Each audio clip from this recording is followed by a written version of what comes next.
আপনারা জানেন যে হিজরতের যে রুটটা, বিষ্ণু ইসলাম সরাসরি ইয়াসরিবে বা মদিনায় না ঢুকে প্রথমে কুবাতে ঢুকেছিলেন। কুবা পল্লীতে কিছুদিন ছিলেন, মসজিদে কুবা নির্মাণ করেছেন।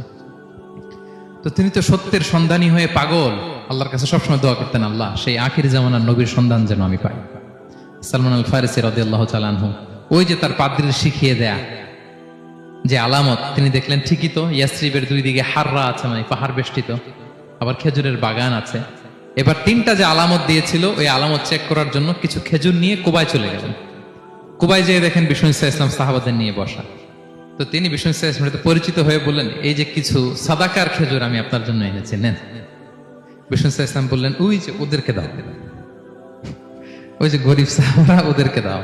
বিষ্ণু ইসলাম খেলেন না, সে মনে মনে বলতেছে, এই তো একটা পেয়ে গেছে, একটা পেয়ে গেছে। উনি কিন্তু খায় নাই, ধরেও নাই, বলতেছে যে ওদেরকে দাও। দিল, সাহাবারা খেলো।